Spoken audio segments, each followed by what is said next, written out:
Welcome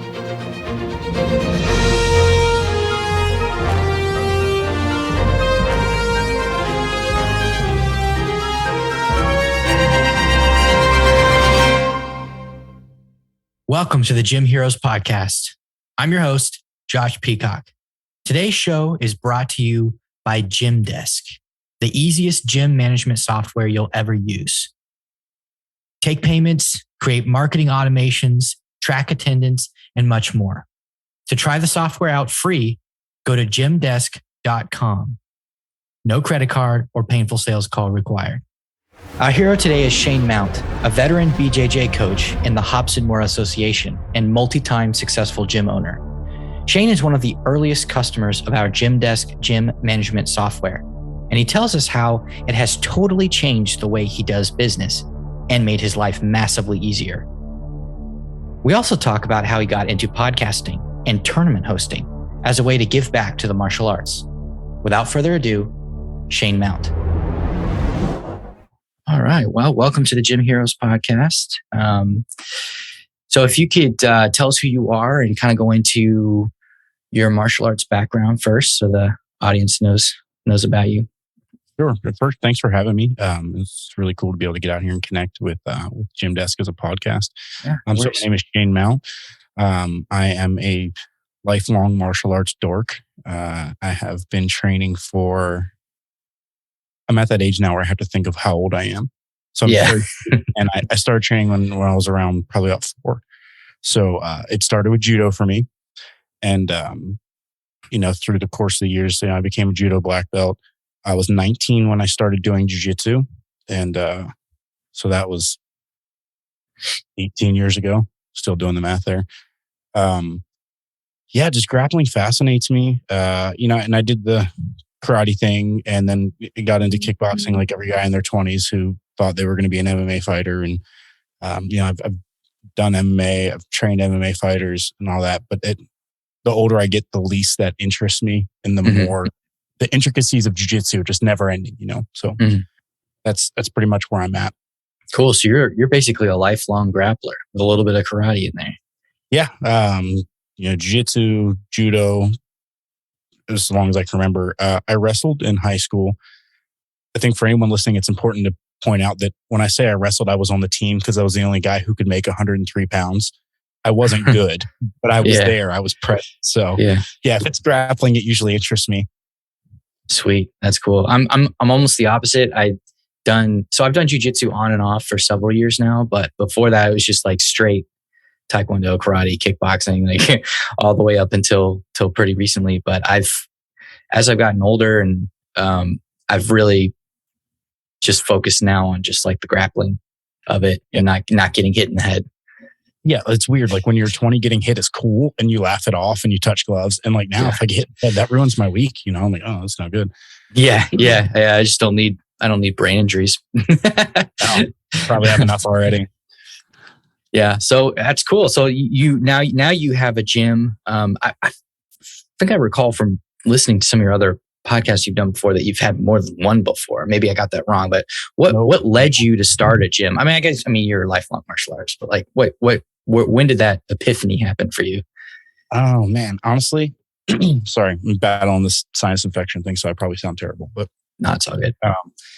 So I was in the military for a little bit, and then I did the law enforcement thing for a little bit, and it wasn't like fulfilling. Like I felt like I was meant to do something else. And my instructor at the time, I was with a different organization, was like, man, why don't you teach? Like you teach the kids class here, you teach the beginners class, you're fantastic. We get great reviews. The days you're not there, people complain. Why don't you do this for a living? And that had never crossed my mind. Like jiu-jitsu was something that I did at the end of my duty day or whatever. So I said, sure, let's give it a shot and see. And I did that for a little bit. And then it was eventually time to step out and do my own thing. The organization I was with was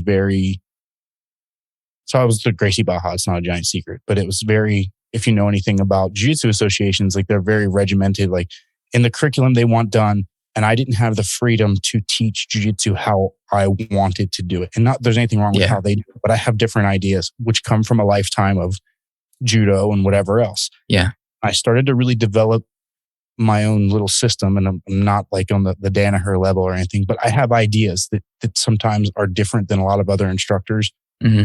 The order in which I want to teach things. And I was like, you know what? I'm just going to do this. I'm going to go for it. And if it sucks and it doesn't work out, there's always a variety of jobs I can get. And I'm young enough. I was still in my mid late 20s. So I was like, I can do something else if this doesn't work. And it worked. And then I met, so my instructor now for the last 15 years or whatever is 8-time black belt world champion Robson Moura, who's one of the most fantastic human beings I've ever met in my life, or much more than an instructor. I tease him all the time. He's my little big brother, because if you've ever seen a picture of him or a picture of me and him, it's not the same. I saw the video of him. Some dude came in his academy or something, and he toyed with him. I was like, this dude, how's he doing this? Okay, so that video, that's amazing that people bring that up still, because Hobson knew that it was being recorded, right? Like, as an instructor, you get this stuff all the time. Like, I just want to test the instructor or whatever. And Hobson's the nicest guy ever. But even like, finally, he had probably had enough. I wasn't there for that. Mm-hmm. But after it had been up for a day or two, he wanted it taken down. So the original post was from someone from our association. He was like, you know what? Let's take that down. It's not a good look for jiu-jitsu or whatever. Like, we don't. It almost seemed like some sort of stage thing or whatever. And he's just such a cool, humble guy that he's like, I don't need to show myself in that light.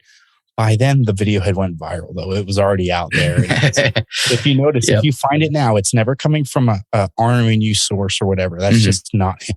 Like, if you have a conversation with him, he doesn't even mention, winning championships or worlds or whatever. If he does it in like a very casual joke about like, oh man, I wish I would have won 2 more times just to round it out, or he's just very humble, and it's so refreshing to be around someone like that in a sport that's surrounded by so many huge personalities. Like, he's very approachable and normal, and I think that was what made it. This is where I'm going to stay, and this is how I'm going to run my school and how I'm going to treat my students. So that's cool. Yeah. So did you actually run more than one gym? I don't know if I missed that part or not. Yeah. Yeah, I have. So I have this problem where every couple years I decide like, hey, things are going really well for me. Let's make it harder and just up and move to a new place I've never been and start over. And so I've run an academy in Florida. I've run one in Maryland. I ran a successful one in California. And now I've been here in Boise, Idaho for coming up on 6 years. Mm-hmm. The other teammates in RMU, they just kind of joke around and like, if there was an award for opening more RMU schools than anyone, Shane would get it every year. So yeah, it's kind of my. Well, I mean, you have a good track record of success. That's it's nothing to be down on. Do you sell those off to like other people, or they end up coming in, or you just let them die? Usually, whoever the highest ranking is at the time, I kind of like pass that on. Okay. And so like, and over the years, not all of them have made it, or for a good example, the guys that I was training in Maryland, which was my hometown of Baltimore, they were like, hey, we love jiu-jitsu, but we don't want to do this without you. Like, we don't want to be in charge. We don't. So I introduced them to some guys from the Daily Hebo Association, and they ended up as a group, like folding our school up, and then they rolled over there. And it's cool now because I'm seeing like on Facebook and all, one of my former students has just got his black belt the other day. So like, they didn't quit jiu-jitsu, but they're like, if you're not here, we don't want to try to keep up this act without you. We're going to go, which was great. They're still training. The guys in Florida, the same thing. California school unfortunately went down just due to COVID. They couldn't rebound. Yeah. Because California had it hard, here in Idaho, we were closed for like 2 months. And when I say we were closed, I mean, we covered the windows. Like, no one really cared, but right. Just the California guys just weren't really able to rebound. So yeah, it was a mix. I heard that some people were still kind of rolling behind closed doors, and some people they were literally just shut down. They wouldn't let their students come, and it was just there's a lot of places. There's probably all over the United States. There's hundreds and hundreds of martial arts schools that are just destroyed from it. Sure. and And no aren't matter coming what back. your opinion about COVID is, whether it's real or a hoax or pro-vax or not, none of that matters. What took a real hit was communities. And I had to think of how many people who use jiu-jitsu as a form of like therapy, or they're dealing with some sort of depression or substance abuse or anything. Yep. And that's been taken from them. And then these same people are now being shut in alone, or like sitting next to that liquor cabinet that they've been able to avoid for the last 6 months or a year or whatever, because they were doing something healthy and positive. And now they're like, well, I'm going to stay home and watch the end of Netflix. And, I wonder what the long-term effects of this are going to be. And it's not just us as martial artists. We think that we have the best thing in the world, and we do. But all the other people who are involved in, CrossFit or yoga or any of these other great communities and I mention that because Gymdesk supports so many of these great communities. Like, that software can be used by anyone. So I'm just really curious. Like, I wonder how many lives are less than because of the pandemic now. Yeah, it's a question that was never asked by any public officials, any health officials. It's a question that's not asked enough by people, talking about the shutdowns. Is that children are affected by it. Adults that really had good things going for them, they had routines that were really healthy for them, just totally destroyed. Things that they relied upon for their mental health. And I think that there's probably, I suspect that there will be more deaths from drug overdose and suicide as a result of the lockdowns than there will be from COVID-19. Now, COVID-19 is not going to go away. No. It's like a flu virus. So the death toll from that is going to go up over the years. But as far as the timeline of the lockdowns, there will be more deaths, I think. And we're not going to hear about it for a while, but we'll probably hear about it in a couple of years. Somebody will go back and things will have cooled down, and it'll be okay to say, right, actually, this many people died from it that had nothing. Sure. Even the one of the scariest one is cancer, not being diagnosed, just because people weren't. And there's other lethal diseases that probably are been underdiagnosed, but that's one of the scariest ones. It's just people are afraid to go to the doctor, or just couldn't go to the doctor, lost their job or something, and then all of a sudden they've got cancer, and all these people just up and died because they didn't get diagnosed quick enough. I think that's going to be a problem that's going to be in the public discourse, I think, probably in a couple of years. I never thought about that one, like the miss or the lack of diagnosis. The one that kept me up the most was because years ago I had a student who was being, what's the word I'm looking for? He was just being physically abused, and I would notice when this kid would come to class that, like, if I would go to like ruffle his hair or like give him a high five, he would flinch and jump. And I was like, man, what's going on with you? And I'm thinking, like,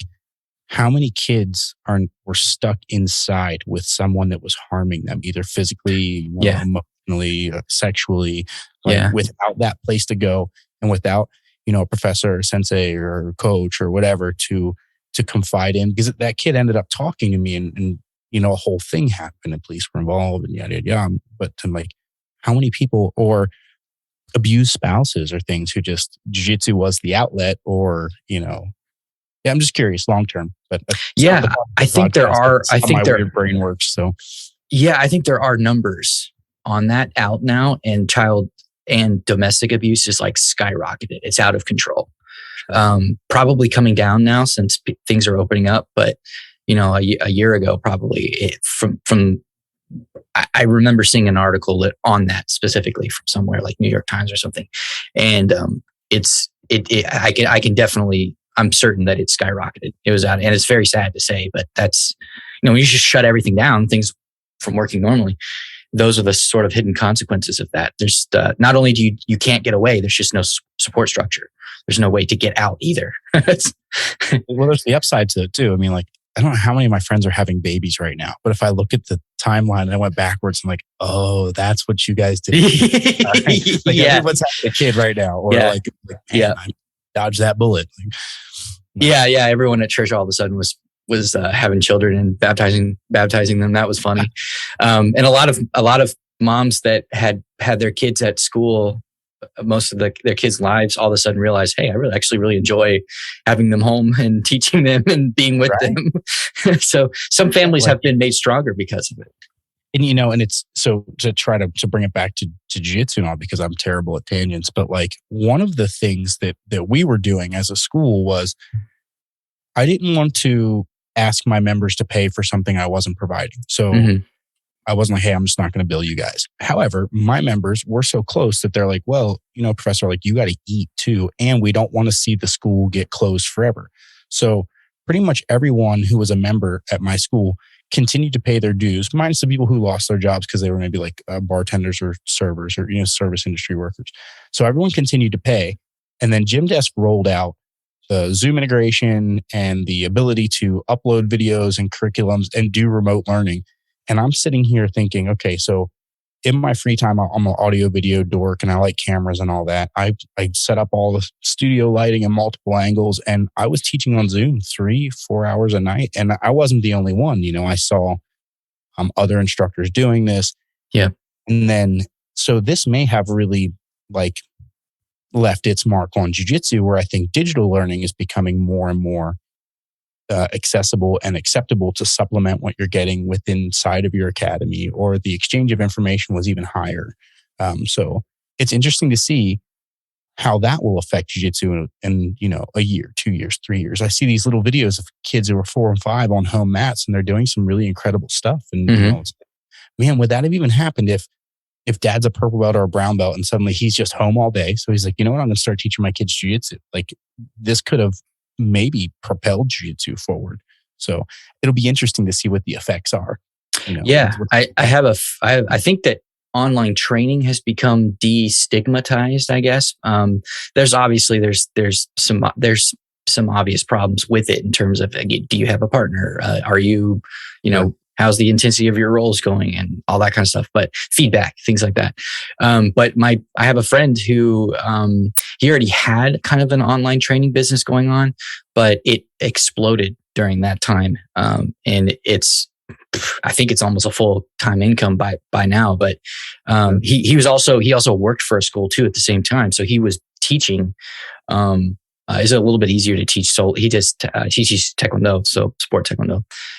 So he can do a lot of like, more calisthenic stuff, and then like go into like forms and, stuff that you could more likely do solo, or if you have like a brother. An amazing resource. Cause think about, so you're a lifetime like Taekwondo karate guy and I did all this too. And I remember like being a child.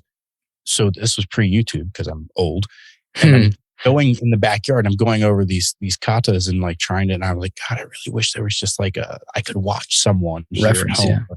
Right. So like what we've done is we've taken this, it was always an issue, and we had video pre-COVID. However, this was the only way to train for some people.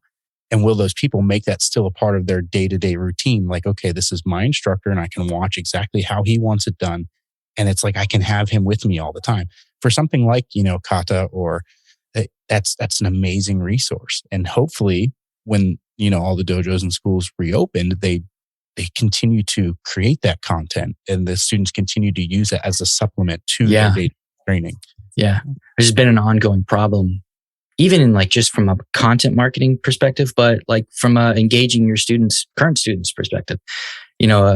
A martial arts instructor or a school owner will open up a Facebook account, they'll open up a YouTube account, and they'll post like one video. And then yeah, me too. And they won't keep up with stuff. And, you do want to have touch. You want to attract, the biggest thing monetarily is to attract people to your school, but keeping a student is really, really valuable. And in some cases it could be more valuable. And keeping people engaged, you want to keep their mind engaged on what it is that you offer them. You want to make those contact points outside of the school. You don't want them to forget about you while they're gone. So being able to produce stuff that they can see that shows up on YouTube, they get an alert, or they're just scrolling on Facebook and here's some, such and such martial arts released a new video for you to watch. Instructors, I think some instructors, they weren't able to adapt. And I don't blame them about like teaching on Zoom. I don't like doing that stuff either, but they just weren't able to make content. So, the instructors that made it kind of realized, oh, hey, I can systemize this. I can get into cadence. I can, it's not quite as hard as it seems to be. And my business is going to do better if I produce content like this on the regular. And I don't love doing that stuff, which is why like we don't have the YouTube channel. And I didn't even fully utilize all of the great features that Gymdesk had, but because I'd rather be on the mat. I'd rather like have the experience with there's an energy and, you know, but like you said, if you get on this thing, it almost becomes a full-time job. And I'm noticing that like there are some larger academies where they have like a full-time social media content manager or like, if you watch like the, you know, AOJ, the Mendez brothers, I'm probably like one of their biggest fans. I'm a big fanboy of anything Guilherme Mendez does. So if you watch, their instructional is not, it was really brilliant how they didn't set up time to record. They recorded the instruction that was already happening in the class. Yep. So it just requires grab one of your students, show them how the camera works, show them where to be and how to set a white balance and some very basic things, and then just do what you do anyway. And I keep saying, I'm going to do that. I'm going to do that. And I never do. But that's the way to do it, because not only then you capture the authenticity of the instruction and the original explanation. Because sometimes on like an instructional DVD, like Jiu Jitsu Fanatics is great, Jiu Jitsu X, these are all great. But when someone knows they're making an instructional, they don't have the same like dialogue or maybe the same explanation. It's more like step A, step B, step C. Yeah. You know? So I thought that was super brilliant how they were recording their classes. And the crazy thing is they had been doing that for a couple of years before the pandemic. So when everyone shut down, they were just like, hey, AOJ membership is free to our members and then discounted to everyone else. So that was really cool because they had years worth of content already ready because it's just the classes they already teach. Yeah, that's an excellent content strategy. Gary Vaynerchuk does something like that, or he has for years, where he just has people recording him all the time. And so there's bits of his conversation. Crazy, but yeah, I wouldn't like that either. But I don't know, whatever. That's his thing, I guess. I wouldn't do it either. But but you get bits and pieces of nuggets from organic conversation throughout the day, and they just cut it up. And then his podcast was literally just, he would get on the phone with somebody or have somebody and they would just talk for like an hour. But yeah, that's a great content strategy. Another person who did that really well, I think, was Marcelo Garcia. A lot of his instructional videos are just him teaching in a regular class. It's not set up. It's not like BJJ Fanatics. It's just him. And he's such a like good teacher. This is tangential, but he speaks English as like a second language. And he's just, it's unfair how clear it is when he teaches. I spent a long time trying to develop that. Maybe he did too, but he's that was really good. That was really good. And he makes probably a lot of money off of that. A lot of people sign up for MG Online. And it's just good quality video shot on him teaching class, and then it's edited up really nice. So that's if you can get somebody on the mat. Yeah. But I think MG Inaction was like 2009 or 2010. I think it's been around that long, because I remember being at the Mundials in like 2010, and there was like an MG Inaction booth set up, like, and he was really there, like, babies and doing all the political thing. But yeah, I think he was like one of the first to really get out there. So one, online content for over a decade, and two, it's Marcelo Garcia. I mean, he's arguably in the greatest of all time list. You got a couple names that are up there, and his is in it, you know? So, that was great.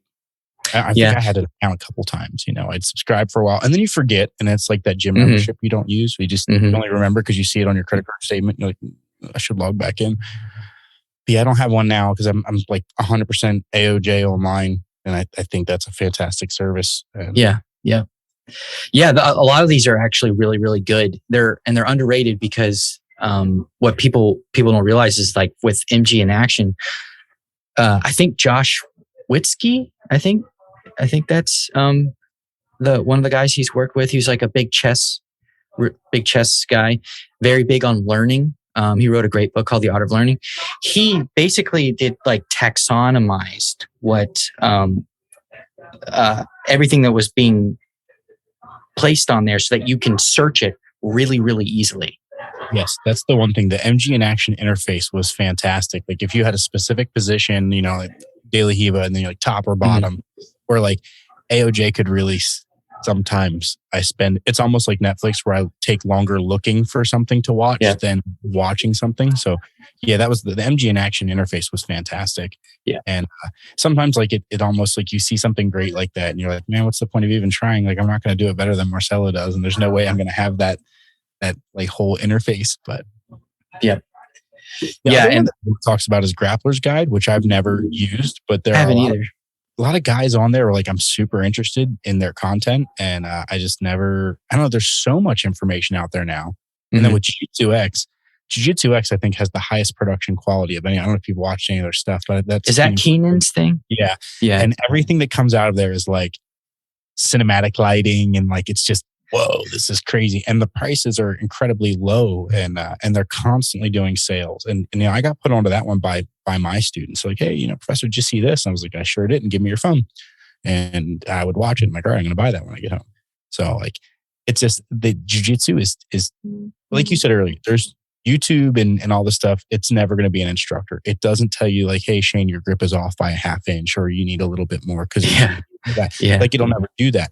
But I think there's a certain point where you've been involved in jiu-jitsu long enough where you understand like conceptual jiu-jitsu that you're able to now learn from other sources that would have been like Greek to you as a white belt. Like I don't think any white belt should run out there and get an AOJ online account. I think that's bad. That's not like, stick to your instructor.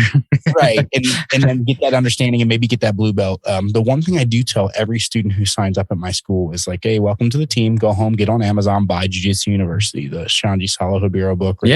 Now, like buy it, read the first chapter like 4 times, put it away, put it on the shelf. If you ever feel lost, just read the first chapter again. The rest of the book is just basic instructional. But the first chapter, that survival chapter, I think it's probably some of the best text that's ever been written about jiu-jitsu. And they're supposed to be doing a second one. And so Kevin, the author, is actually a friend of mine, and he gives me these little like tidbits here and now, like, hey, we're gonna do it. We're gonna like, all right, we'll do it already. I've been waiting, The other one was the Andre Gaval Drill to Win. That was probably I put that like number 2 best jiu-jitsu book of all time. And if you can find a copy now, it's like $250. It's just ridiculous. But it's I don't have that one. I have Jiu-Jitsu University though. It's very good. If you can find someone who's crazy enough to lend you their copy of Drill to Win, get it. And then I shouldn't say this, but I don't know, PDF scan all the pages or something. Like, copy Xerox machine. Gold, right? Like this book is incredible. And every day is a different drill. There's 365 drills, and they're not techniques. They're just solo things. And so during the closure, I'll be honest, I was just going right out of that book, sometimes on camera, sometimes just in my own, but like that Drill to Win book, that was pivotal in my maintaining any type of jiu-jitsu skill whatsoever. Yeah. That's another thing about content. If you want to produce content for that, you don't have to make it up yourself. You can use whatever it is you're listening to, whatever it is you're watching, and that's really great. Like you took this book out and you were teaching people these solo drills from a book that you actually can't buy. It's not like that everyone could just buy it and not pay you money. It's like people couldn't find it. So you're taking that, you're teaching it to them. But yeah, you can use other people's content and put your own spin on it. Absolutely. That's a great way to approach it. There's different grips for everything. There's, you may like a thumb down grip on something, and I may prefer 4 fingers in, and then you have your reasons why, and I have my reasons why. And like anyone who says like, oh, for example, like, oh, Shane's not making his own content. Not that I make any content, but no one's making their own content, and we can get really into it. And I can tell you like Elio Gracie didn't create his own content. This is all judo that's been really well marketed and switched into something else. And if you really dive deep in like Drysdale's the open guard project or closed guard, whatever it was, or you look into like Kosen judo, like you'll find pictures, black and white pictures of dudes with short pants putting daily Hiva hooks in, with like this. None of this is new. The fact that someone put their name on a technique like this is the daily Hiva guard. No, it's been a thing well before that. So nothing is original with grappling, and I take that back. Like Keenan and some of these guys doing some of the lapel stuff, but I don't know. It almost seems crazy to think that somebody somewhere didn't do that first. Like, we're all just we're all just remixing. Like, what was that guy in the 90s and 2000s who couldn't make his own rap songs? Like Puff Daddy. Like, we're all just like everything is a remix or a remix or whatever. And that's cool because new things develop that way. And that's why jiu-jitsu is crazy because there is no end. It's going to keep going. It's going to, like a couple years ago, everyone's like, oh my God, Berimbolo is the new greatest thing. And I remember going to Professor Hobson and be like, hey man, did you see like this new like Berimbolo stuff? And he shakes his head at me. He's like, my guy, we were doing that years ago. Like it was bad then. We didn't call it that. We called it, I don't remember what he said, but like it's that's the thing. There's no original content. If you want to get a book out and make videos off the book, do it. Don't quote it word for word and don't say that it's I developed this system. Say, hey, this is something I learned. And, if everyone just be honest and just kind of relax a little bit. All these cool Instagram reels, like no one came up with that drill. Somebody saw somebody else do it and they're like, oh, I'm going to do it and I'm going to use a different song. And like, okay, no big deal.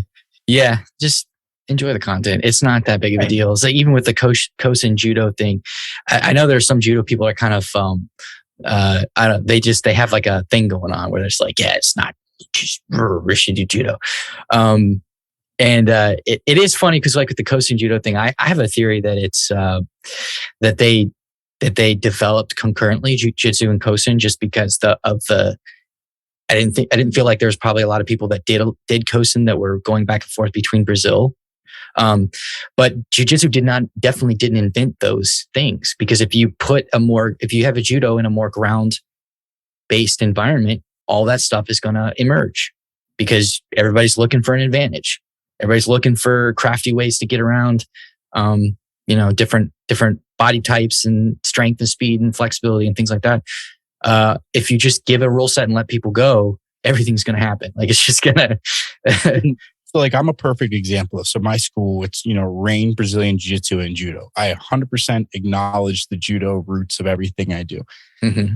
And they're a huge part because so with the average person's a white belt for like a year and a half, in jiu-jitsu school. Mm-hmm. I was a white belt for 4 months from my first trial class to the day I got my blue belts, 4 months. During that time, I competed like 3 times. And it's not that I was super white belt. It's that on my first day of jiu-jitsu, I was already second dan judo black belt. So as soon as the match hits the floor, and the people that I trained with growing up were very interested in Newaza. So like triangles, arm bars, this wasn't new. I was like, okay, you're doing the same thing, but you're doing it a little different. I think that the judo Newaza is maybe a little bit more like hurried or forced or, you know, so the transitions in the jiu-jitsu maybe are a little smoother, or there might be like longer strings of things. But so I adapted really, really quick. And like I say, I got the blue belt like right away, unheard of. Mm-hmm. And then I stayed a blue belt for a very long time. Like I was a blue belt for like 4 years, but I'm like, oh, how did I go 4 months to 4 years? But like, my instructor at the time was like, dude, we had to, your head was so big. And every time you went to one of these tournaments, you killed everybody. Like you were going to quit. If we wouldn't have gave you a blue belt, you would have been, man, I have nothing to learn here.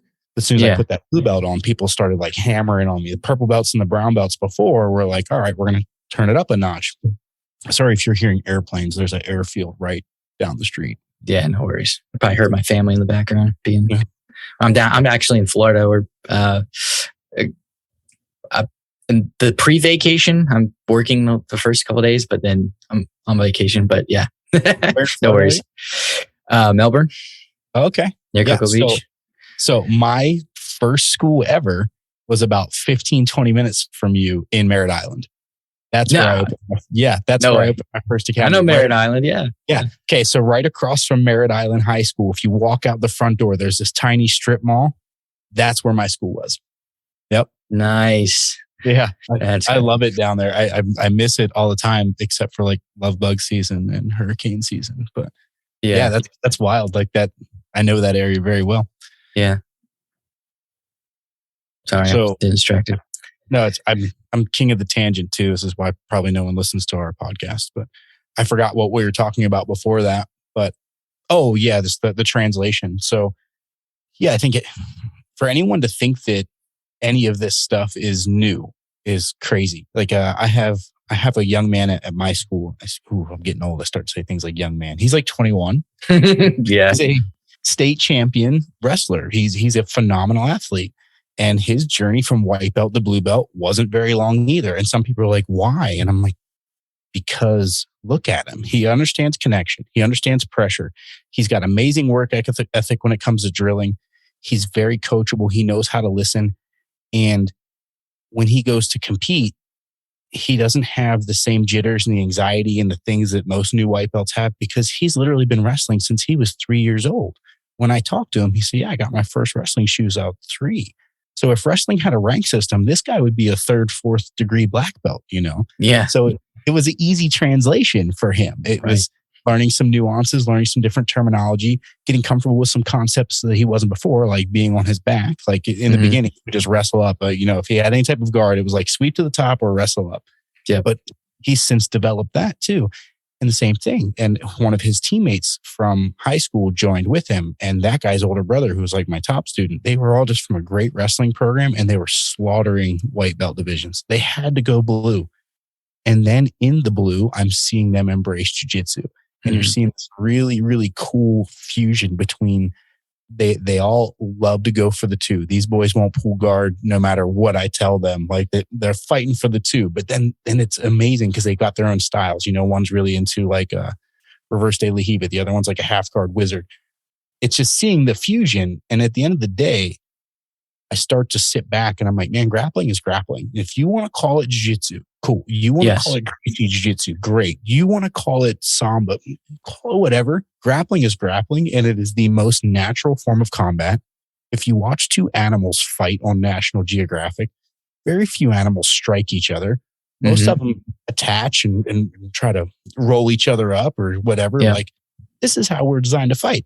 If you look down at your hands right now, there's tiny little bones. They're fragile. They're not war clubs. We shouldn't be swinging these things at people. Like grappling, it's the true natural way of combat. It's also it's like the oldest unarmed martial art in existence. Like it's like the primordial martial art is wrestling. Every culture has a wrestling rule set that's well known. Yeah, I was just on Jim Trick's podcast the other day, My White Belt, and that came up.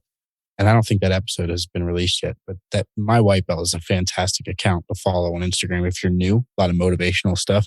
But we were talking about that, and I remember seeing the Mongolian national jiu-jitsu team at the World Championships, and they didn't have anyone who was above a purple belt.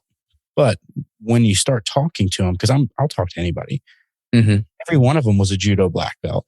And every one of them grew up with Mongolian wrestling. And I'm like, okay, I'm intrigued. Tell me more. And that led to me going home and like doing a bunch of research. And like, man, Mongolian wrestling is like back in Great Wall China time. Like these guys like getting after it, and they got their own like rule set. And it was really intriguing.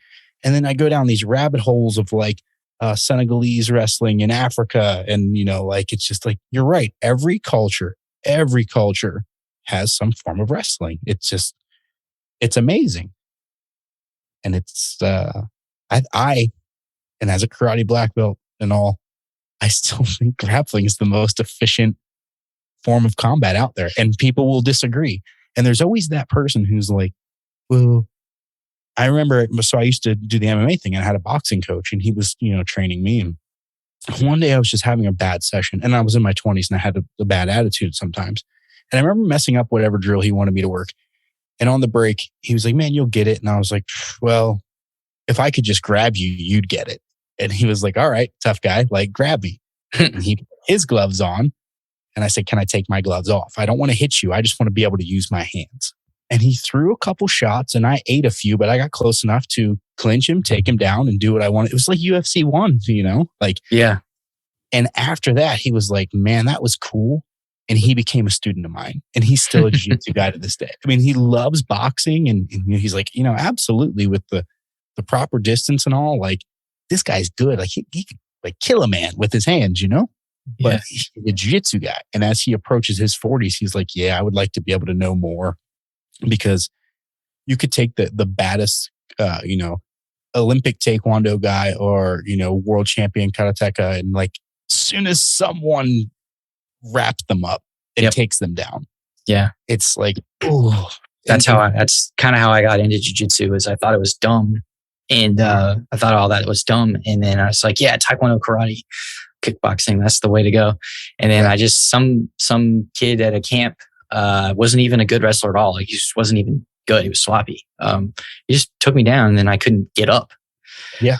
So I was like, okay, never mind. And it's weird when that happens because you're like, man, it's all been a lie. And it's not a lie. And I hate to see guys from traditional martial arts, and I do the air quotes, traditional martial arts, come over to jiu-jitsu and then suddenly start bagging on where they came from. We have to see the value. Like, I have one student who is a 4th or 5th degree taekwondo black belt, used to own a ATA franchise. He's really good at what he does. And I'm like, man, don't bag on your past like that. You've got an incredible range of motion in your hips. Your balance is perfect. You're a fantastic student, like as your attention to detail and how you, we all got something from those things. And to this day, I'll use his name because I don't, to this day, if I'm like a couple feet away from Andy and that's where the altercation starts, he will kill me. He will jump, spin, kick. My head will come off. That will be the, I have to get a hold of him. So like, I hate to see people discount any martial art. I'm more like the Bruce Lee thing, like reject what is useless, keep what is of use. There's something good in every style out there. And the older you get, you're like, man, it's just fighting. It's all, or it's just martial arts. That's a better explanation. But like, it's just martial arts. It's just this thing. And you should learn all of it. If you want to box for a little bit, box for a little bit. Learn how to, tuck your chin and how to make a fist. And, like there's a value to every style except for one, but I'm not going to say which one because I don't want to tank your podcast. You can come say it on my other podcast. There's 3. I have 3. But there's a few where it's like, man, that's you're gonna get somebody killed. My big thing is all the Jason Bourne stuff where we're taking regular run of the mill people in a suburban shopping center and we're like, hey, we're gonna take this gun. I'm like, no, if you've got a gun, you can have my iPhone, my car, whatever. Let's not build this false sense of confidence. And then the number one question I always get from like new jiu-jitsu students is like, what if there's more than one attacker? I'm like, tie your shoes really tight and run. Because only in the movies does Jet Li or, Ip Man fight a room full of people. That's just not real. You know? Like, even if you're, Hoist Gracie and you pull guard or whatever, like now you got people stomping on your head. There's no one martial arts style that's going to be this one size fits all t-shirt for every aspect of your life. So there isn't a style. There isn't a style that does multiple attackers well. People think that there's a couple of names that'll come out and they are not. 100% not designed for multiple times. I think the best thing you do is actually boxing is pretty good. If you stay mobile and keep the guys lined up, you can create an opportunity to escape. But you're not knocking all the guys down and leaving that room with them all there. You're finding a way to escape. You're not like you're managing the damage. You're not conquering the enemy. You're just not. Yeah, exactly. I totally agree with that. But you'd mentioned earlier we were talking about how technology has affected the way people were teaching over COVID and how it might permanently affect things going forward. You were, as I understand, you were one of the earlier people that came on to the Gymdesk platform. And for the listeners, Gym Heroes is the podcast of Gymdesk. So I'm curious actually what got you sold on Gymdesk, because I'm sure that you used some software before that. Absolutely. Am I supposed to say their names or are we going to be nice and not? Let's be careful and be nice. I used some of the big ones that were synonymous with like karate and taekwondo schools that, they had features built in that were specific for that. And so that didn't really help me out. I used some that were designed for, you got a yoga center or whatever. And like nothing really checked all the boxes. Most of them had a ridiculous monthly fee. The learning curve would be terrible. Like, hey, we're going to set you up for this online orientation. And I remember I used one. I almost did it. I almost said the name. I used one and they sent me like this 72-page PDF. I'm running a business. I don't have time to take a college course on how to use software, or just very unintuitive features. And so a friend of mine is another jiu-jitsu black belt. He runs Hanu Jiu-Jitsu in San Diego. His name is Brandon Guptill. He has been a Gymdesk guy longer. It was martial arts on rails when we came on, it's rebranded. Yeah. So in fact, I have to force myself to say the right thing on my podcast when I was like, oh yeah, martial arts on. And, my co-host will kick me under the desk. No, it's Gymdesk now. I'm like, oh yeah. So, Brandon had been around since it was martial arts on rails. And, I noticed he had the website because Brandon doesn't do any web design stuff. That's not his. Brandon's Jiu-Jitsu Yoda. And that's what Brandon does. And I'm like, man, your website's actually pretty good, man. I didn't expect that from you. As I'm teasing. I didn't. I entered in some basic information and it built it for me. And I was like, oh, no kidding. So I'm looking at it. So side note, I do web design and graphic design on the side in addition to cool. So yeah. I went to his website to be critical and to be a jerk. And I was like, this is actually pretty good. And it checks all the boxes. It has everything. And I saw the little martial arts on rails logo in the bottom. And I was like, what's that? Click. I went to the website. This was still early stages. And so the website wasn't overly informative at that point. Plus, anybody can make anything look like anything when it's an advertisement. So I called my friend and said, dude, don't BS me. Is this good? He's like, I pay $60 a month at the time or whatever it was. And he's like, and it's fantastic. And the guy who owns a jiu-jitsu guy. And if I have a problem, I call him and he answers or he calls me back. And I was like, that's what I want. I want a product that's actually being used by people like us or who is created by people like us who understand what we need. And I want help. I don't want a 72-page PDF or a series of YouTube videos for the next 12 hours, learn how to use the software you pay for. I just want help.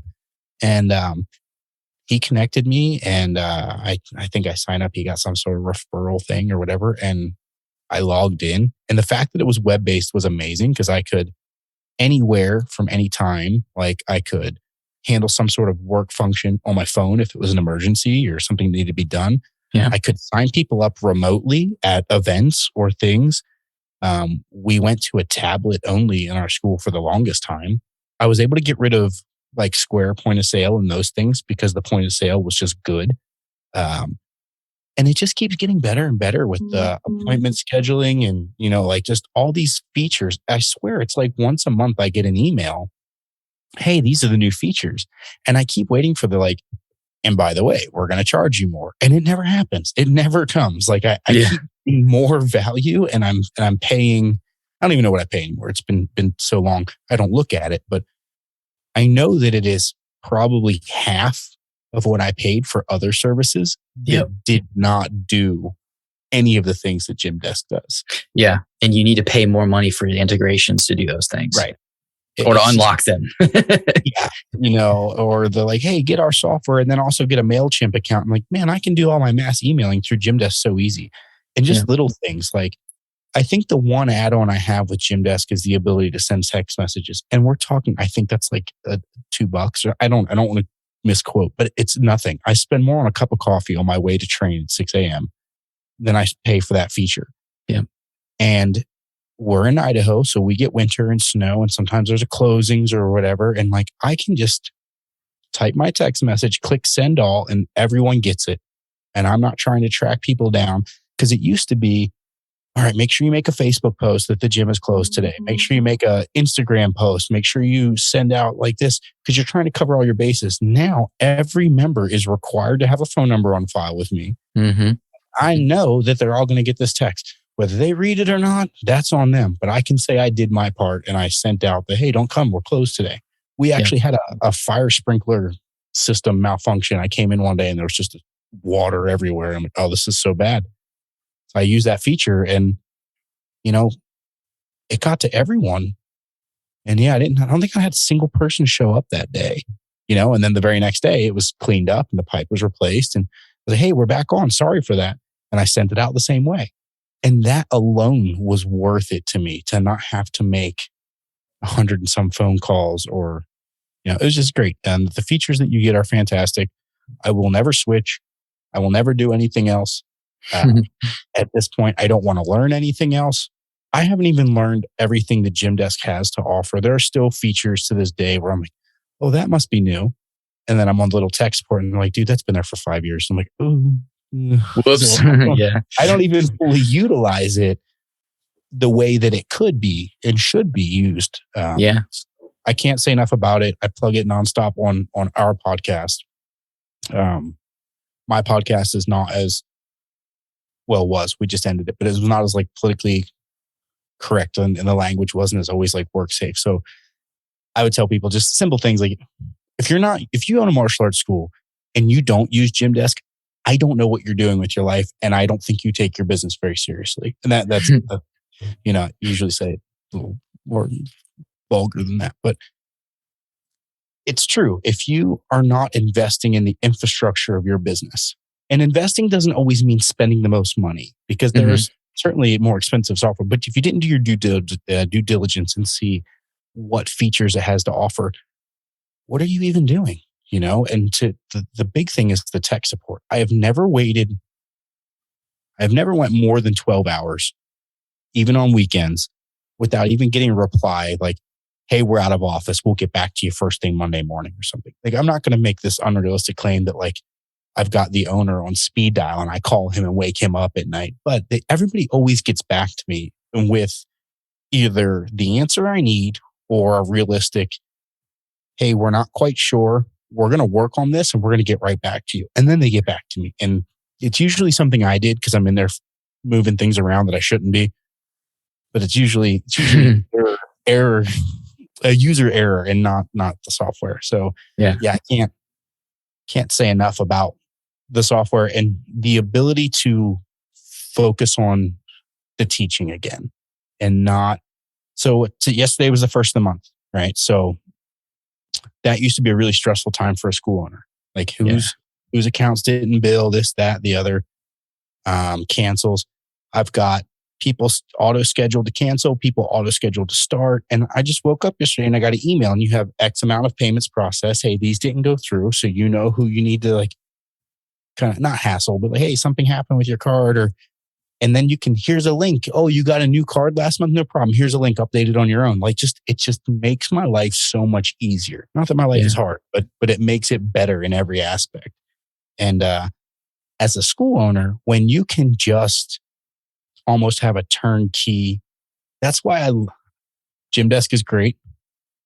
The old title Martial Arts on Rails, it was fitting for me because it's like once I had this thing going, it was like I just put this train on the tracks and it just went and it didn't require anything of me. Someone new or, okay, you don't want to do this anymore, remove them. It was truly that easy. My business was on Rails. So I always thought, hey, that's really clever. But Gymdesk is way easier for me to say.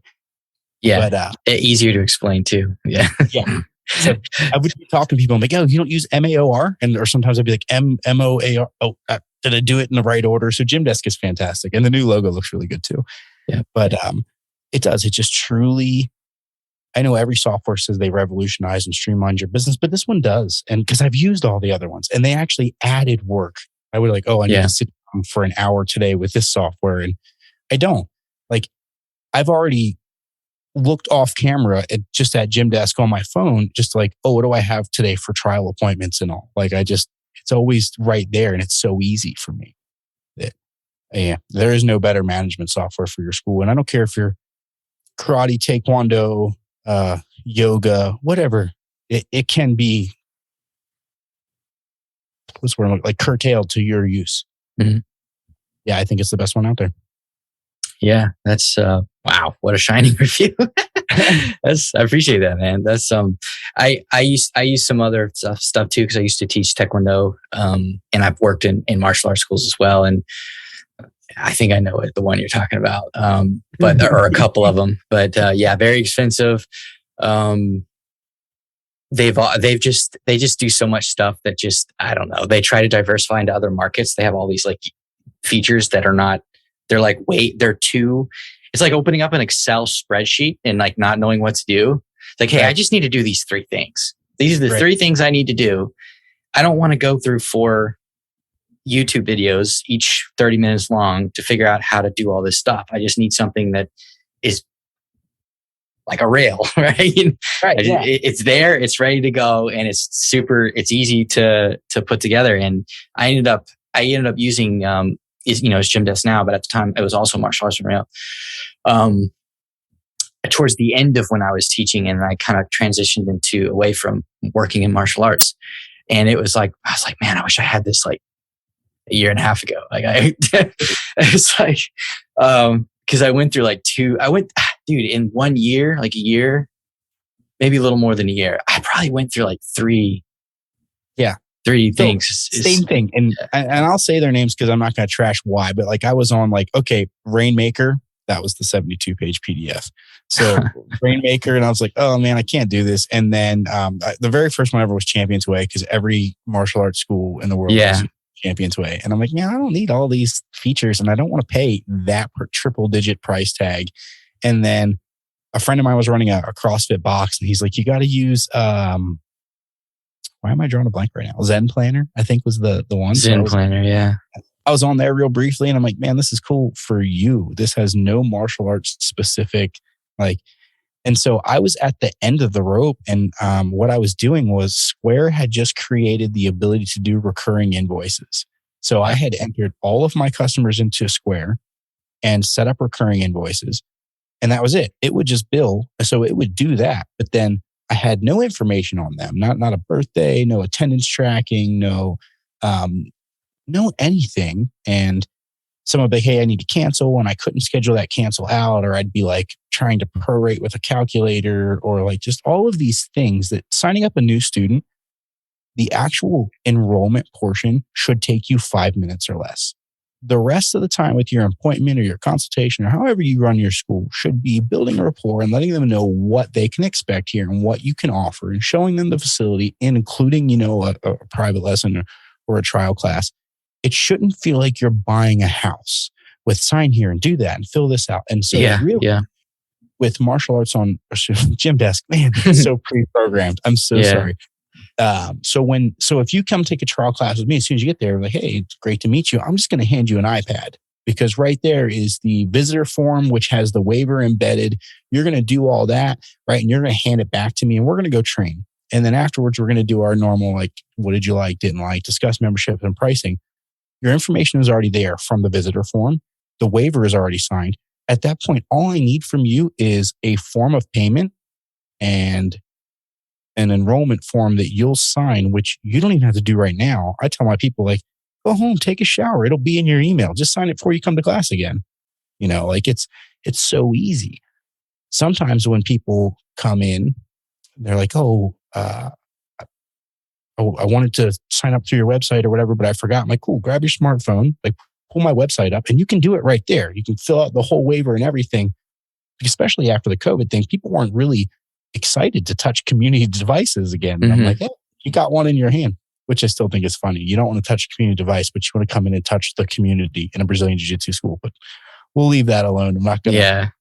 But it's just neat, like every trial we get scheduled, I can send them back a link. They fill out the waiver, and it gives me a chance to start a dialogue ahead of time.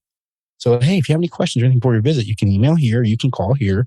Or do you want to schedule a call and we can talk about what your experience is going to be like?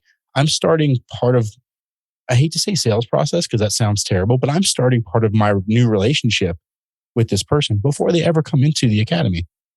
And that was made possible through the online booking, which I integrated into my own website. So I think it's been great. It has changed the way I do business.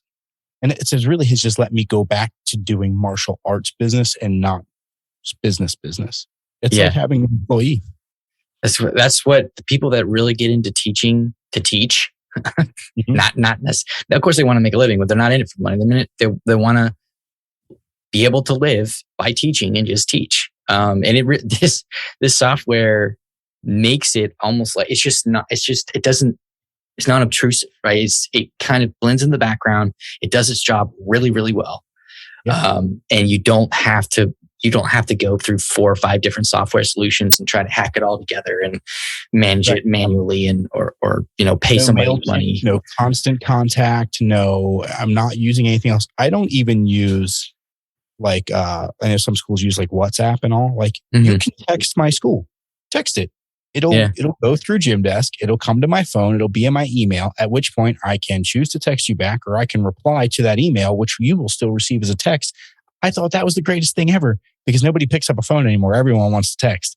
So just the features and for what you pay, I'm still waiting for the price to go up. And when it does, I'm not even going to complain,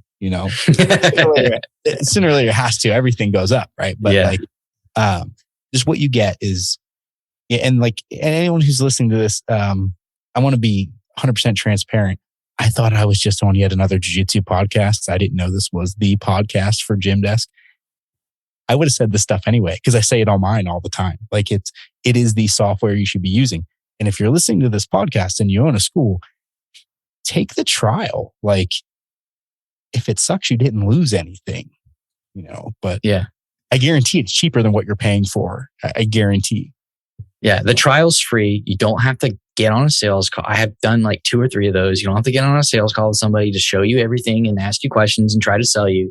You don't have to put your credit card or anything. You just try it out, look around, see what's going on. You can put in contacts and stuff like that. And then if you want to do it, do it. If you don't want to do it, no problem. Nobody's going to give you grief about it. Like it's the best. Yeah. I love every time I think I have some great idea, because I've been using the software for so long and I've been in contact with the owner. I'm like, hey, do you guys ever think you should add this? And he'll just reply like, Shane, we've had that. Like, here's a link. And I'm like, oh, like you guys have truly covered all the bases. And there's nothing as a business owner I want. There's some things that I've been told that are coming, and I don't know if I'm allowed to say them on here, but when those couple things happen, I'm going to be like super stoked, all in. I'm real ready. But it's the coolest thing, and the last thing I'll say about that is it let me just be a teacher again, and that is worth. I would have paid 3 times as much to get that back. So that was it. That's the sales pitch for me. Yeah, that's a good one. I'm sold. You sold me again. Yeah. So let's pivot a little bit. You had a podcast. You said you shut it down, but you are going to be working with another production company, and working on a podcast through them. What got you into podcasting? I'm always curious about that. The lockdown, being shut inside. And if you're still listening at this point, I don't know how long we've been on here. I like to talk, and my mom used to tell me, God, you love the sound of your own voice. As a kid, I used to carry this tape recorder thing around and just talk into it and then play it back. So I'll talk to anybody, anywhere, anytime about anything. And I'm very opinionated and I have a lot to say. So my girlfriend was like, man, you should do one of these jiu-jitsu podcasts, because all you do is complain about how most of them suck. And I really believe most of the jiu-jitsu podcasts, they almost suck.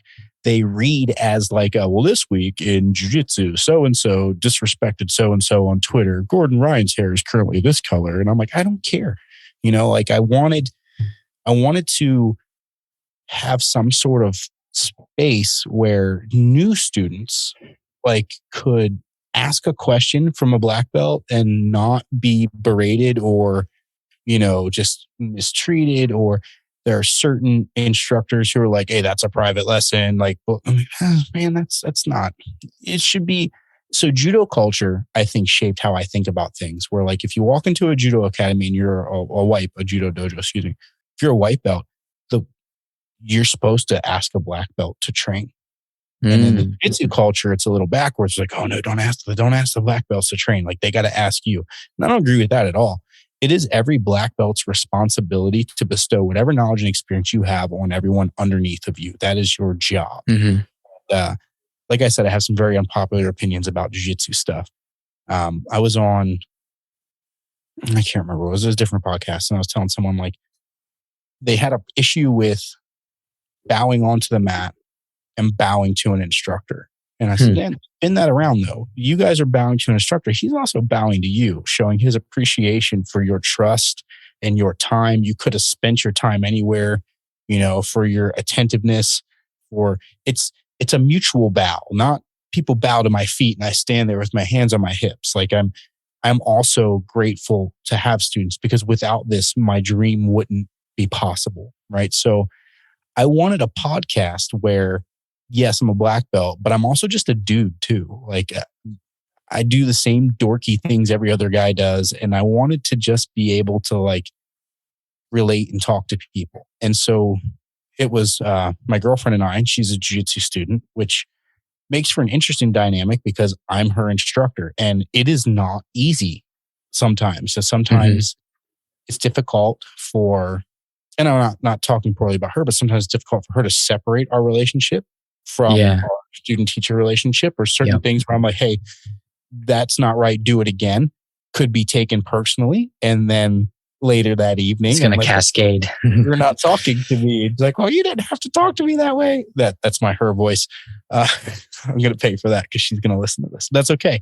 But that was where the podcast was going. And we're like, you know what? We bet we're not the only people in this type of situation that trains with a significant other or that has real questions. We're both in our 30s. She's starting this in her 30s, and was a single mom, when she came into it. So like we had real world issues like, hey, how often should I train? Or like, hey, I don't bounce back like the 21-year-olds do. My shoulder hurts or this hurts. Or like, we just wanted a real podcast where we could have real dialect. And that was it. That was the idea. I didn't want to cover the IBJJF world's like results. Nobody cares. Like I wanted to talk about like, hey, we've tried these detergents on geese and they suck. Maybe you should try this one. Or, hey, this is just good etiquette to do these things, not those things. Or we had a lot of people write in with questions. And one of the most common questions was like, hey, I'm going to quit. Like, talk me out of it. And we were able to answer people's questions and put them out there. And I really hope we stopped at least one person from quitting jiu-jitsu. I'm not going to be naive and think that we got someone to do jiu-jitsu, because why would you be listening to a jiu-jitsu podcast if you don't? So I don't think we've recruited anyone. Joe Rogan's the guy for that. As a school owner, more people have come in, and I always ask, what made you want to do this after they sign up?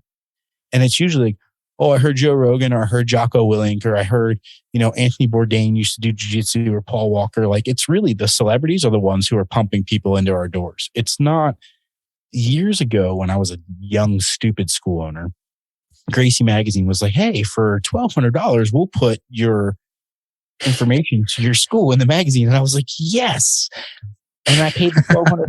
And then later I'm like, wait a minute.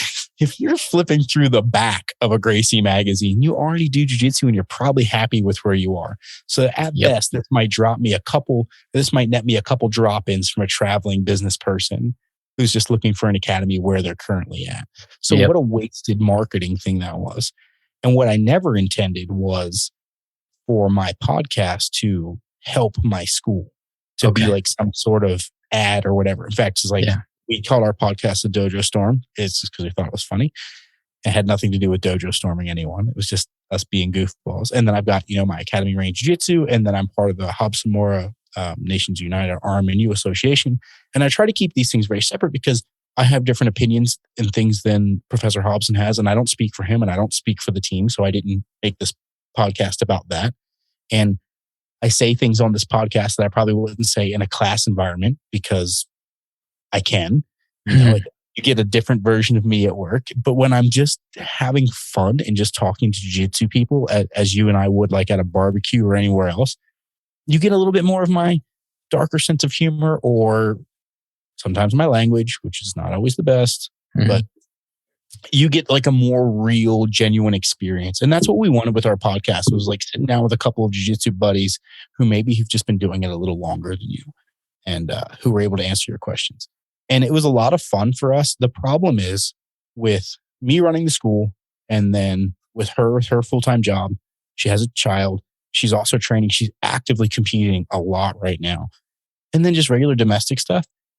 It started to like slip through the cracks. And I would be like, hey, we got to do a podcast. And there would be like this, to her, that 90 minutes just seemed like, I can't do that right now. I don't have time for that right now. Yeah. So what we just decided was like, let's focus on the things that are more important. And I'm not going to say Dojo Storm is done forever. I'm not going to take it down. The episodes that are out there, they're out there. They're on Spotify and you can find them. And yes, some of them are pretty old, but there's good information. So you just Dojo Storm on Spotify or Apple Podcasts. Plug for a podcast that's no longer active. But I want to leave that stuff out there because the whole point was to help people. And by taking it down, who am I helping? So leave those question answers out there. Actually, we have one episode that has not been uploaded that is like a month or two old. And like, I just need to put it up because it was a full Q&A episode. And there's some really good questions were asked. So maybe I'll actually not be lazy. And when I get off of this one, upload that one. Yeah, do it. But so then the other idea that we have going right now is those of you who are heavy on Instagram, or maybe are familiar with Choke Lab. So Choke Lab does a lot of great content sharing of competition footage, instructional stuff. And then they are an incredible brand. And I am not an owner. I have no vested interest. I'm just the guy who owns it is my closest friend within our association. So he's a Robson Moura black belt as well. He's also an older brother that he's a little older. We have all types of great conversations and not just jiu-jitsu. And him and I got to spitball and he's got a lot to say. I got a lot to say. Him and I just spend hours on the phone just talking. One day I was like, man, someone, would probably just really like to listen to our conversation, because we talk about all types of things. And I was like, what, let's do that. And he was like, yeah, we'll do it. And then I'm like, let's do it in conjunction with your brand, with your thing, so that the concept for Choke Lab Radio was born. We've got Joseph Manuel, that's who I've been talking about. He is way more connected with the jiu-jitsu who's who. He's been around the sport for so long. And it's wild. We're at a tournament, Felipe Andrew walks by and Joseph just starts talking to him and knows him. And I'm like, that's Felipe Andrew. And he's like, oh yeah, I know him. We shot an instructional video or this. And I'm like, man, what it's like to be in your world. So I was like, okay, let's do that then. I'm the techie dork. I know how to set all this up and I like to talk and a lot of people. And then plus he's also a lifelong martial artist. And he's got a whole different background of things. He was heavy into the boxing and,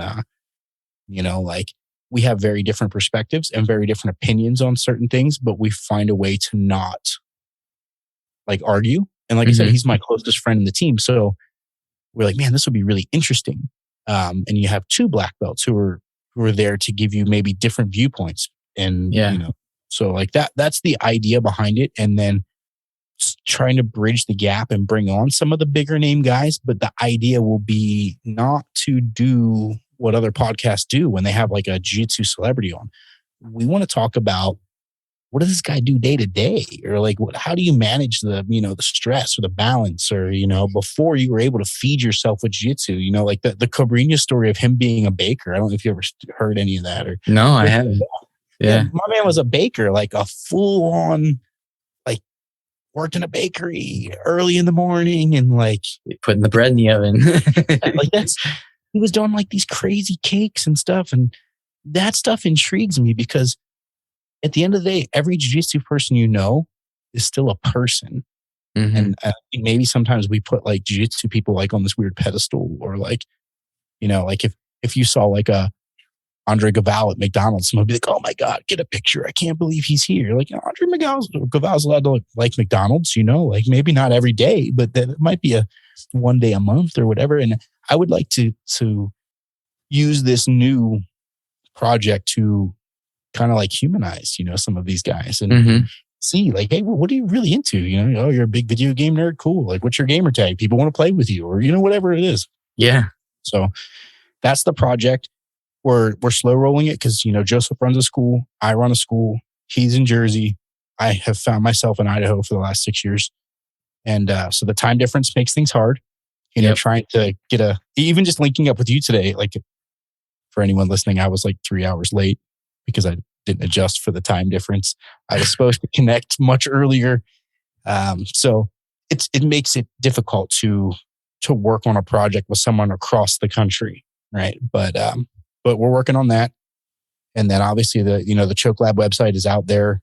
I'm terrible at this. I think it's just chokelab.com. And then there's some really great I think it is. Yeah. stuff. Yeah, like you can download some great we talked about instructionals. There's some fantastic instructionals on there too, and he's continuing to do them. The gear is fantastic. I'm a big Kings gi guy, and the only thing you'll find in my closet that's not Kings is usually Progress or Maeda, and those were like Kings subsidiaries. But now the Choke Lab stuff is starting to like pile in, just because it's good quality stuff, and I like the fit, and you can support a friend in their space. You should, and so yeah, that's it. There was no like big secrets or anything. It's something new. It's coming. Joseph is way more active on social media than I am, so he'll probably spearhead that end because he's really great at content creation and interaction. Joseph is like super approachable, and so that'll be a cool thing, for him. And I just get to talk more, like I'm important. Yeah, it's always fun to talk, to have a discussion. Yeah, that's cool. Did you guys have? It's what I'm gathering here from listening to that is that you're really just trying to help people connect in a different way to the jiu-jitsu community. Is there any other goals other than that, or is that's just what you want to do? So Joseph was out here a couple weeks ago for the Boise Open, and him and I got a chance to. We don't see each other as much as we used to because I have now moved to the opposite coast. So one of the things that like stuck with me that he was saying was like his goal is to add to jiu-jitsu, to improve the value of jiu-jitsu, and not just on the mat. And so when I got to thinking about this podcast and this project, I was like, hey, dude, remember what you said about like, let's add to jiu-jitsu? That's what this podcast should be. We should add to jiu-jitsu. And whether that be answering someone's question or maybe allowing someone to speak up or kind of voice a concern or something they wouldn't be comfortable saying amongst their team or their instructor for whatever reason, just giving someone an outlet or being yet another resource. And that was the beauty of tying with Choke Lab, like, because you have great instructional stuff, plus you share all types of competition footage, and then being able to put like some dialogue behind that, and like just being in. We're not here to sell anything, like Choke Lab already sells stuff, and even that's the one thing I admire about him so much is he's like, man, if I sell one, belt or one gi a month, I'm happy. Like he's like, that's not how I make my money. Like I have my school and I do my best for my students. Like I just made gear that I wanted to wear myself. And then my friends started to want to wear. And it was very like true grassroots. It wasn't like he was sitting around going, man, I really need to get on this, like this gi grind game and I'm going to be the next show your role. That's the one that I love it when he says it. He's like, man, I'm not trying to be the next tatame or show your role, or like, this will never be my primary thing. My primary thing is being on the mat and just sharing my jiu-jitsu. And then he even found a way to do that through the Choke Lab instructional stuff. And sometimes he's behind the camera and sometimes he's in front of the camera. And like, he's just, it sounds weird, but like I say, he's my best friend, but like, he's got a beautiful mind. And the thing with a beautiful mind is sometimes someone just has to talk to them and poke them and push the right buttons to get them to talk and to say things. And him and I have these fantastic conversations all the time, and no one benefits except us, and I'm like, this is how we can improve jiu-jitsu. Like it's a small thing, but it's something that we can do. And I've already got all the equipment from the other podcast, and all it's going to cost us is time. And, we've already got a website and hosting. You've got a fan base. I've got a fan base. Let's unite the clans and see what happens. And we don't know what's going to happen. The whole thing could tank. People might not like, us together. The dynamic might not be there. Who knows? But like, we don't know till we try. And so it's like, man, let's just do it. And it'll be fun, The whole thing sucks. Him and I'll just keep having great phone conversations, and you guys can't listen to that. Whatever. Like, yeah, I got a buddy that's funny. I have a buddy that's just like that. And we've had so many, we're like, man, we got to record when we have these conversations. We just had hours and hours and hours of conversations. And we did record one, and it was like 3 hours long. I haven't released it yet on my other podcast. And it was forever. I'm going to have to cut it down because it's just so long. But yeah, that's awesome. Sounds like you have some chemistry. I think people are going to be wanting to listen in on that for sure. Hopefully. Yeah. Do you still have some time, or are we starting? Yeah, I'm good for a while. Okay. I think. Yes. All right. So my last topic will be this competition project you've got going on. Tell me about that. What's the litmus behind it? Or the catalyst rather? Yeah, let's start there. So yeah, that was it's funny because so you and I have a mutual friend, and Mm-hmm. I don't know what the really dynamic is. He's like your coworker or your boss, or I don't know how. Boss. So he had mentioned, like, hey, Shane was going to do this tournament. And because I had contacted him, like, hey, is there any ability to use martial arts on rails to be the actual, Gymdesk. I swear I'll get it right. One of these times. Gymdesk. It's so, after so many years. Yeah, I know. It's like, I totally apologize. But was there any way to utilize the software to do something like what Smooth Comp does? Because again, I don't want another account. I don't want another. And I've seen how truly like on rails, this thing, I don't even have any other the way to describe it is, if they could do like tournament hosting and bracketing and registration, if they could handle that the way they handle my business, I think that's one of the number one things that stops people from getting involved in organizing a tournament is the administrative. What a nightmare. That many competitors, that many getting their information, generating brackets, just waivers. Waivers for what a small tournament has 400 to 500 competitors, right? Yeah. So like just getting that, collecting that data, like, man, this is something that maybe Gymdesk could do. So I contacted him and it was like, okay, not at this time, but like that's something that, potentially on the table. Great. And then I started really looking at, hate's a strong word. I strongly dislike almost 1 to 2 aspects of almost every tournament I see that comes around. And again, unpopular opinion, I really enjoy the IBJJF. I do. I think it's a great organization. I like the rule set, which I know a lot of black belts do not. Mm-hmm. I like the rule set. I think it's very safe, but still allows jiu-jitsu to be entertaining to watch. Mm-hmm.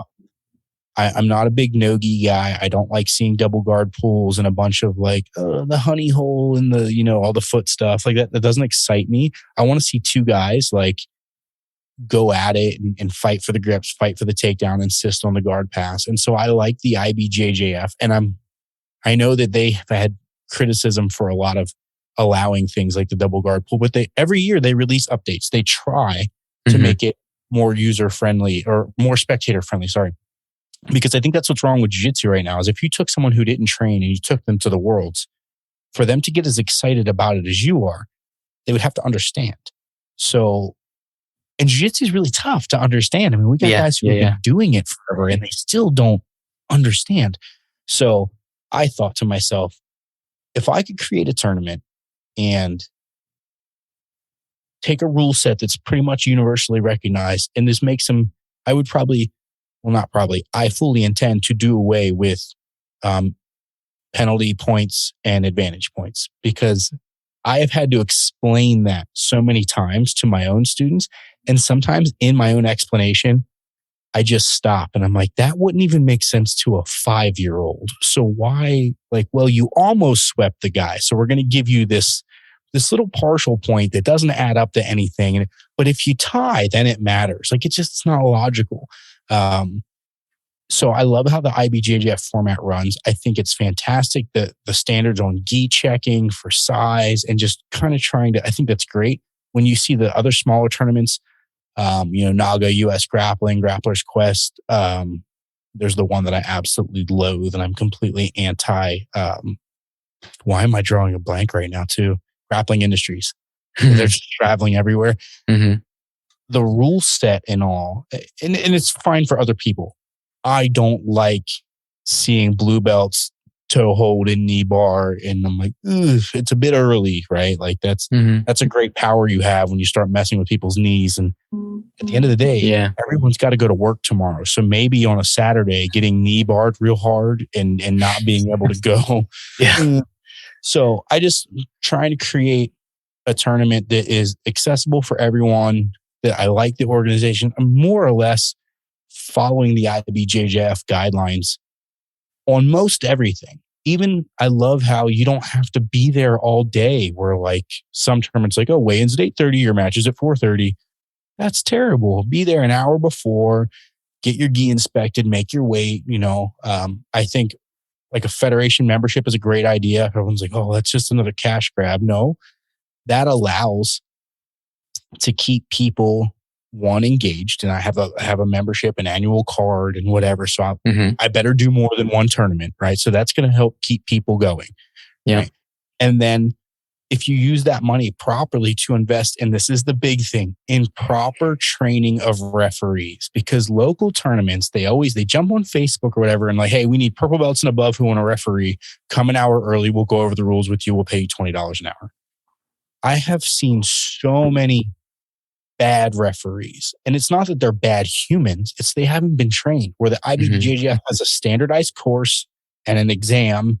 And, you have to pass this thing because you're playing with people's experience. Like you're paying $100, $120 or some places $75 to compete.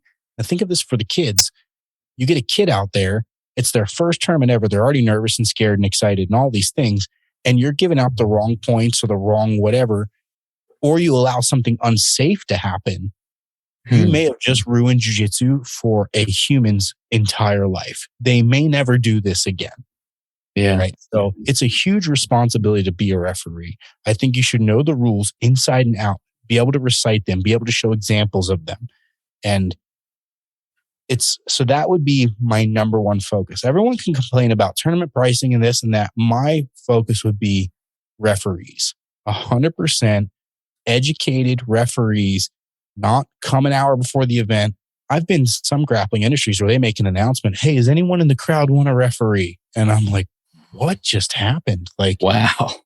Right. So, and I understand they're doing the best they can with what they have. It's a traveling tournament, but I feel like there's a certain level of responsibility when you run a promotion to provide clean mats, educated referees, and an orderly system. You have to be respectful of everyone's time, right? You can't have a family there all day. I remember when my girlfriend was competing and she had to bring her daughter with her. Her daughter was 4 at the time. And she's got her kid there all day because her division is supposed to be at 1 and it doesn't really kick off till 5. That's a really long time to have a small child. I mean, we run out of battery on the iPad. We ran out of snacks.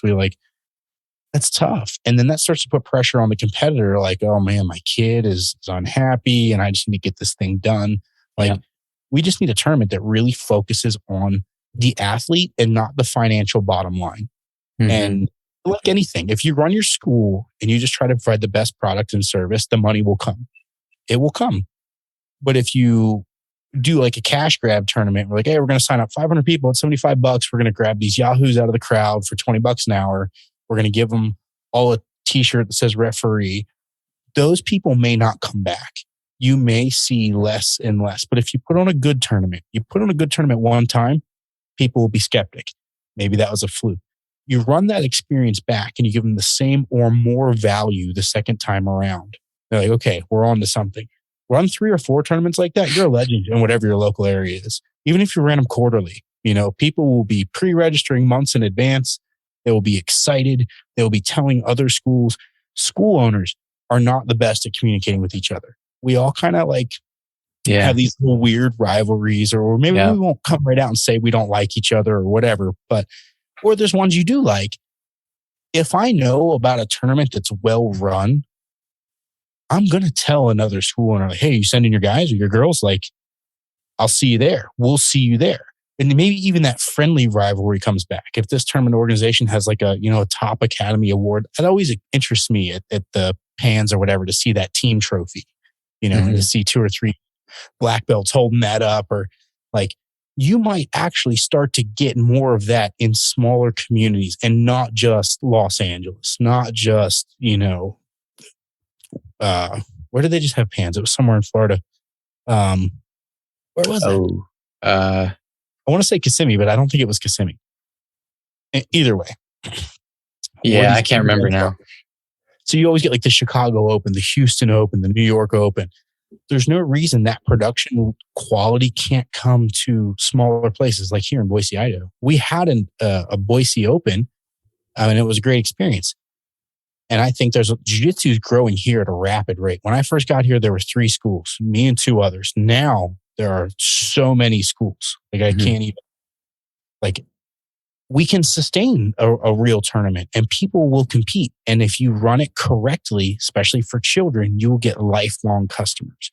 And profit is not a dirty word in any business.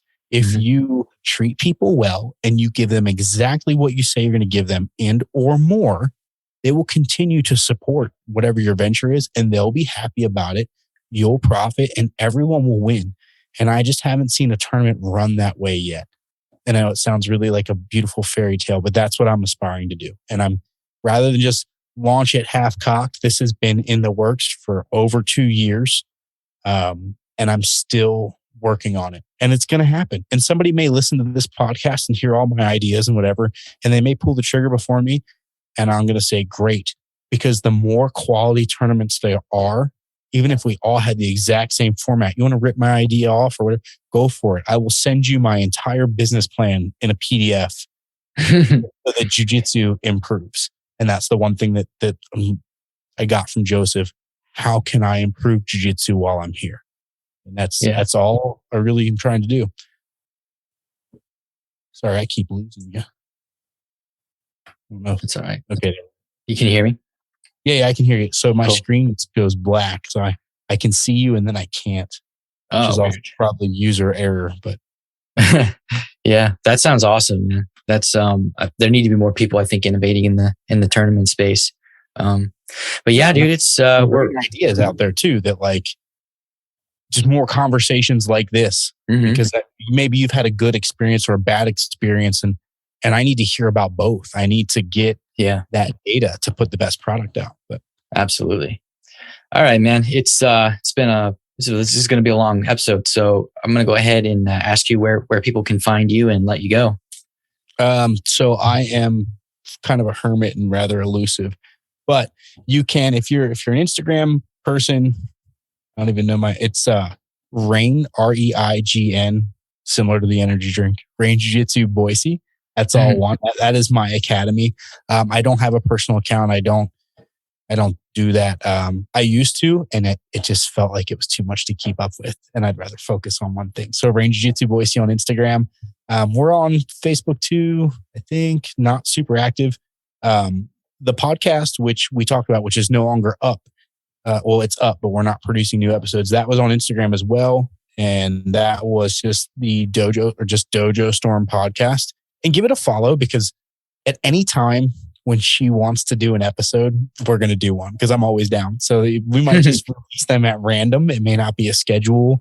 Yeah. And then right now, the biggest thing I'm working on is just working with Choke Lab to get this thing out. And while we don't have any social media presence for the podcast, I would say check out Choke Lab directly. And that's just choke_lab on Instagram.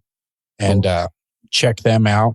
And if you want to give my academy a follow, that's cool too. And if you have something you want to say, or man, you were really annoying, hope you never go back on there again, send it to me. Send it in my DMs. It's fine. I can take it. So that's really it. I think my school's website is Rain Jiu Jitsu Boise, but there's nothing on there really except for like a schedule. And it's not the most, it's always web designers who have the worst websites for themselves. I do great work for other people. My own stuff is basic, but